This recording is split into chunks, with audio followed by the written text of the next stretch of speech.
पहला प्रश्न इस प्रकार से, कांजी हाउस में कैद पशुओं की। हेलो दोस्तों, ये वीडियो आपके लिए बहुत ही इम्पोर्टेंट होने वाली है बिकॉज इस वीडियो में आपको क्लास 9th की जो बुक है, हिंदी की बुक और हिंदी की जो 36 भाग की जो बुक है यानी गद्य खंड की, उस बुक से एक इम्पोर्टेंट चैप्टर को लेकर आया हूँ।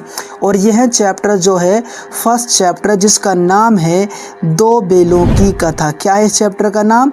दो बेलों की कथा। और इस चैप्टर के इस वीडियो में इस चैप्टर के अभ्यास के प्रश्न उत्तरों को लेकर आया हूं। यानी इस वीडियो में हम जो है इस चैप्टर के अभ्यास के प्रश्न उत्तरों को डिस्कस करेंगे, यानी कि समझाएंगे। ठीक है, इसीलिए इस वीडियो को आपको पूरी वॉच करना है। वीडियो पसंद आए तो वीडियो को लाइक कर देना, चैनल पर नए चैनल को सब्सक्राइब कर देना है। अब हम चलते हैं इन इम्पोर्टेंट अभ्यास के प्रश्न उत्तरों की तरफ। पहला प्रश्न इस प्रकार से, कांजी हाउस में कैद पशुओं की हाजिरी क्यों ली जाती होगी? यानी हमें यह बताना है जो कांजी हाउस है वहां पर कैद पशु है, राइट। और उन पशुओं की हाजिरी जो है क्यों ली जाती हो, क्या कारण है हाजिरी लेने का? अब इसका उत्तर यानी इसका आंसर इस प्रकार से है, कांजी हाउस एक प्रकार से पशुओं की जेल थी। यानी जो कांजी हाउस है वह एक प्रकार से पशुओं की, जानवरों की एक प्रकार से जेल थी, राइट। इसीलिए पशुओं की हाजिरी ली जाती होगी। जैसे कि पहला पॉइंट इस प्रकार से है, पशुओं की संख्या का ठीक से पता चलने के लिए। यानी पशुओं की संख्या, भाई कितने पशु हैं, क्या कोई पशु बाहर तो नहीं गया है या फिर मर तो नहीं गया, उसकी सही से काउंटिंग करने के लिए हाजिरी ली जाती होगी। पहला पॉइंट तो यह बताता है, राइट।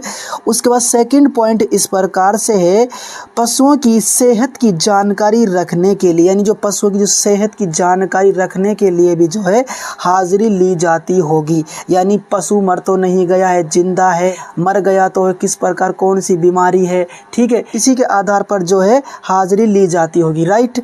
उसके बाद नेक्स्ट इस प्रकार से है, आवारा उत्पात मचाने वाले पशुओं को अलग रखने के लिए। यानी जितने भी जो आवारा उत्पात मचाने वाले जो पशु है, यानी ऐसे पशु होते हैं जो कभी टिकते ही नहीं है, मतलब एक स्थान पे नहीं रहते हैं, कभी इधर चले गए कभी इधर चले, खेल कूद में लगे रहते हैं।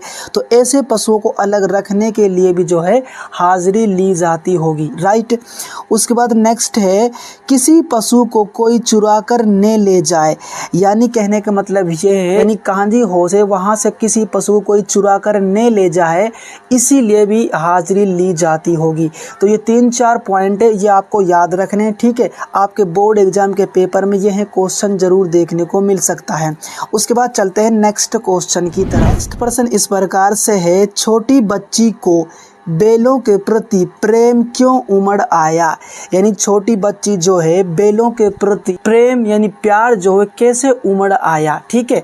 अब इस प्रश्न का आंसर हमें बताना है और इस प्रश्न का यानी इस क्वेश्चन का आंसर इस प्रकार से मैंने लिख रखा है। जैसे कि छोटी बच्ची को बेलों के प्रति प्रेम उमड़ने के लिए निम्नलिखित कारण हैं। सबसे पहले फर्स्ट कारण इस प्रकार से है, छोटी बच्ची की माँ मर चुकी थी और वह माँ के बिछड़ने का दर्द जानती थी। यानी छोटी बच्ची जो है उसकी माँ जो है ऑलरेडी जो है मर चुकी थी, ठीक है। इसके अलावा यह भी जानती कि माँ का बिछड़ने का दर्द क्या होता है, इसलिए वह जानती थी कि हीरा और मोती अपने मालिक से दूर रहने का किस प्रकार उनको दर्द हो रहा है, राइट। उसके बाद सेकंड पॉइंट इस प्रकार से, सेकंड कारण इस प्रकार से है, उसे लगा कि वे उसी तरह अभागे हैं और अपने मालिक से दूर हैं। जैसे कि मैंने अभी बताया था, यानी उसे लगा, उसे महसूस हुआ कि वे अभागे हैं, यानी उनका कोई नहीं है हीरा और मोती का, राइट। और वह अपने मालिक से दूर है। ये किसको लगा था? छोटी बच्ची को लगा था, राइट।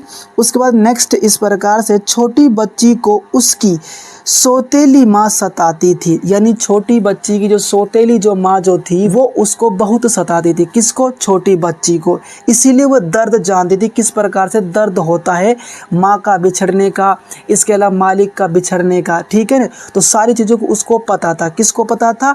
छोटी बच्ची को पता था। इसीलिए जो है प्रेम उमड़ रहा था उन बेलों के प्रति। नेक्स्ट पॉइंट इस प्रकार से, यहाँ पर जब उसने देखा कि गया अपने बेलों को अच्छा चारा देता है, झूरी के बेलों को रूखा सूखा भूसा खाने को देता है और मारता भी है, तो उनके प्रति अन्याय को देखकर छोटी बच्ची के मन में प्रेम उमड़ आया था। यानी कहने का मतलब यह है, जब उसने देखा कि जो गया है अपने बैलों को तो अच्छा जो चारा वह डाल रहा था या फिर डालता था, ठीक है, लेकिन झूरी के बैलों को रूखा सूखा भूसा खाने को देता था। यानी उसको सही तरीके से जो है खाना नहीं देता था। किसको? हीरा और मोती को। कौन नहीं देता था? गया नहीं देता था, ठीक है। इसके अलावा जो गया है उन बैलों को मारता और पीटता भी था। और ये सब नज़ारा कौन देखता था? छोटी बच्ची देखती थी, राइट। जब छोटी बच्ची देखती थी तो उसके मन में जो उनके प्रति जो है प्रेम यानी कि प्यार वह उमड़ आया था, ठीक है। यह थे 3-4 कारण जो मोती और हीरा के प्रति उसके मन में प्रेम उमड़ आया था, राइट। अब हम चलते हैं नेक्स्ट क्वेश्चन की तरफ, यानी कि नेक्स्ट पर्सन इस प्रकार से कहानी में बैलों के माध्यम से कौन कौन से नीति विषय मूल्य उभर कर आए हैं। अब इसका आंसर इस प्रकार से है, इस कहानी के माध्यम से निम्नलिखित नीति विषयक मूल्य उभर कर आए हैं या फिर सामने आए हैं, जो इस प्रकार से हैं। पहला है, एकता में सदा बल होता है। यानी जो एकता होती है उसमें सदा क्या होता है? बल होता है, पावर होती है। उसके बाद नेक्स्ट पॉइंट इस प्रकार से, सच्चे मित्र मुसीबत के समय एक दूसरे का साथ नहीं छोड़ता है।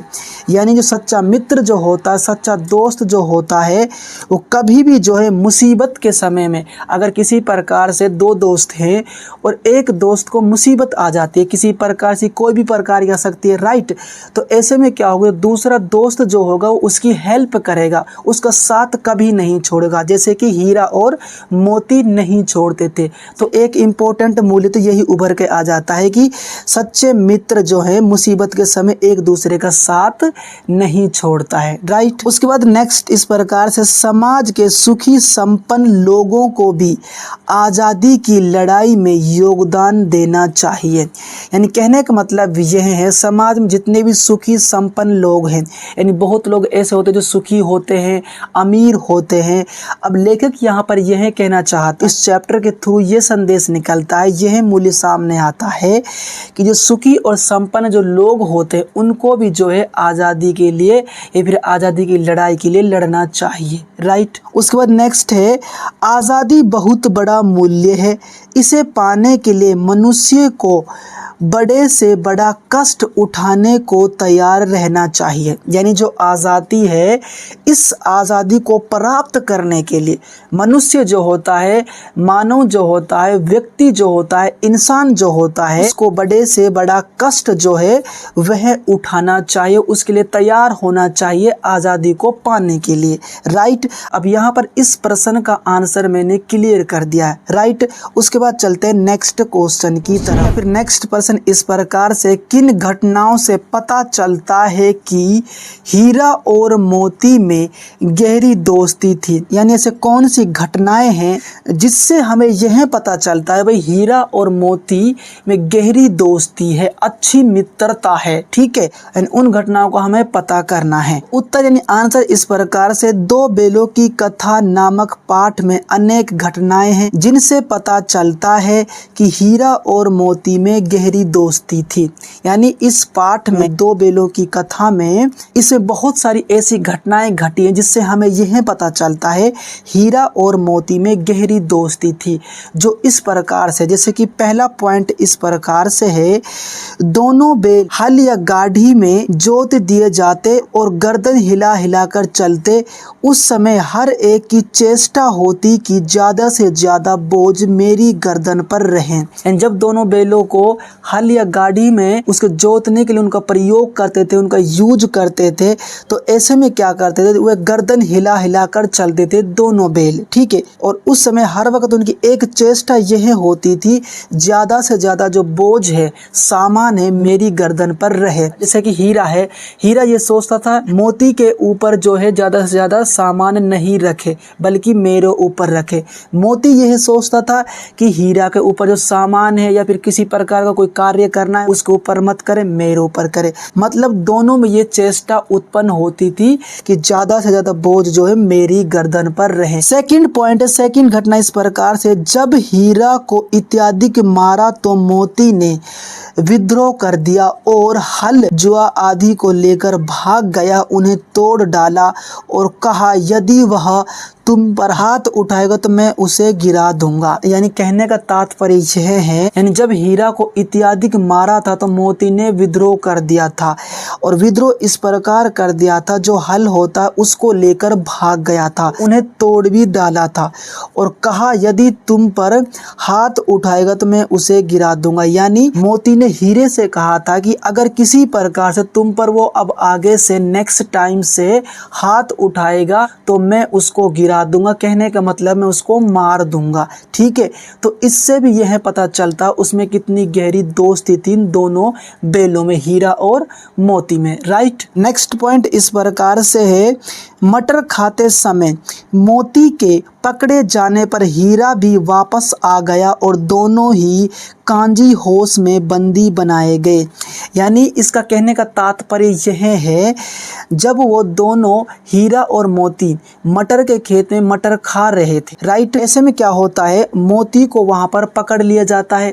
जब मोती को पकड़ लिया जाता है तो हीरा तो ऑलरेडी पहले भाग चुका था वहां से, लेकिन क्या करता है हीरा, जब मोती को पकड़ लिया जाता है तो ऐसे में क्या होता, अपने दोस्त के खातिर हीरा भी वापस आ जाता है और दोनों को वहां पर फिर पकड़ लेते हैं और उसके बाद जो कांजी होश में बंदी बनाकर वहां पर डाल दिया जाता है। इन सभी घटनाओं से यह पता चलता है कि हीरा और मोती में अच्छी दोस्ती थी, यानी गहरी दोस्ती थी। राइट।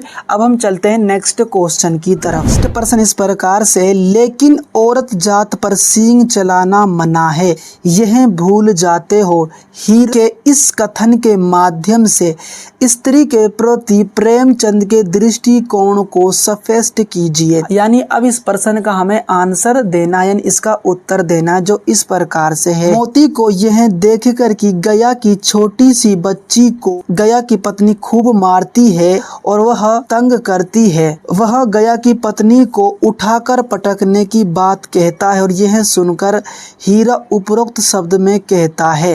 यानी कहने का मतलब, इसका कहने का तात्पर्य यह है, मोती होता है वो छोटी बच्ची को देखता है।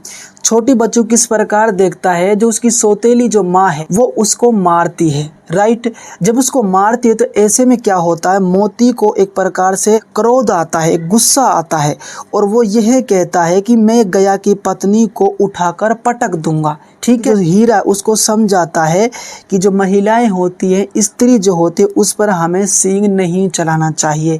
यानी कहने का मतलब स्त्रियों को मारना नहीं चाहिए। राइट। उसके बाद आगे इस प्रकार से, हीरा के इन शब्दों से पता चलता है कि प्रेमचंद नारी के प्रति अत्यंत ही उदार दृष्टिकोण एवं सम्मान की भावना रखते थे। प्रेमचंद जो है नारी के लिए उदार दृष्टिकोण, सम्मान की भावना रखते थे। यानी उन्होंने जो है अपने चैप्टर के माध्यम से, अपने पाठ के माध्यम से, इस कहानी के माध्यम से स्त्री यानी जो महिलाएं होती हैं उनको नीचा नहीं दिखाया, बल्कि हमें भाई जो है महिलाओं, स्त्रियों यानी नारी होती है उनको हमें जो है मारना नहीं चाहिए, पीटना नहीं चाहिए, उसकी रिस्पेक्ट करनी चाहिए।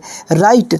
उसके बाद आगे इस प्रकार से, वह मानते थे कि नारी को पीटना व मारना कोई बहादुरी का काम नहीं है, यह हमारी संस्कृति के विपरीत है। यानी नारी को मारना, महिलाओं को मारना, यह एक प्रकार से जो है बहादुरी का काम नहीं है, बल्कि यह हमारी संस्कृति के खिलाफ है, विपरीत है।